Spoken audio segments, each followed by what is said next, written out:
محصولات سوگا دستگاه لیزر 1 و 3 توسط شرکت نوتریدنت در داخل ایران به همکاران عرضه می شود.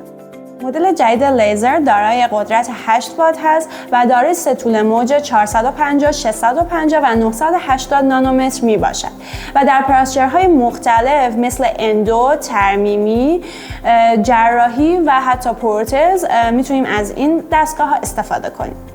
مثلا در اندو برای ضد عفونی کردن کانال و در پریو برای دیسینفکشن فضای داخلی پاکت و برداشتن لاینینگ اپیتلیالی پاکت مورد استفاده قرار میگیره. در کار کلینیکی عموم همکاران از این دستگاه لیزر برای برش بافت نرم جایی که هموستاز باشه استفاده میکنن. در واقع مهمترین ولیه لیزر برای برش عدم خونریزی هست که بتونه به ما دسترسی مناسب رو بده.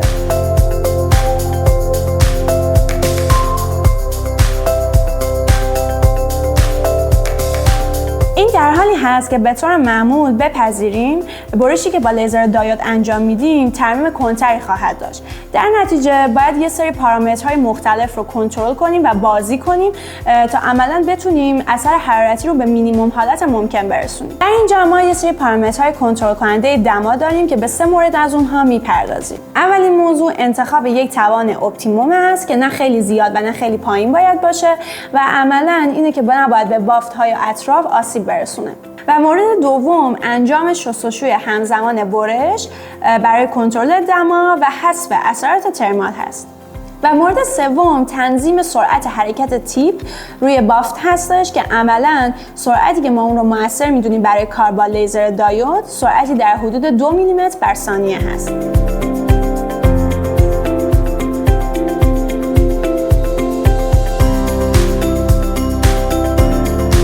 رعایت این پارامترها میتونیم انتظار داشته باشیم که عملاً ما ترمیم قابل قبولی از برش با لیزر داریم و در شرایط کلینیکی مراجعمون راحتی پس از درمان رو تجربه کنه.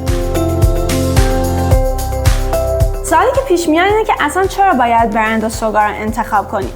در کنار دقیق بودن یه سری قابلیت‌ها داره مثل قابلیت برش، برداشتن باکتری و جراحی لثه که میتونه کاربردی باشه. اضافه شدن طول موج آبی کمک کرده تا با این لیزر برش‌های مؤثر با هموستاز قوی‌تر و با توان‌های پایین‌تر بتونیم دریافت کنیم و همینطور که 3 طول موج رو در تصویر مشاهده می‌کنید همراه با کاربرد کلینیکیشون آورده شده. از سبد محصولات برند سوگا شما میتونید این 2 لیزر رو از شرکت نوتریدنت تهیه کنید. از توجهتون به این ویدیو تشکر میکنم و ممنون که برای ویدیوهای بعدی ما رو همراهی میکنید.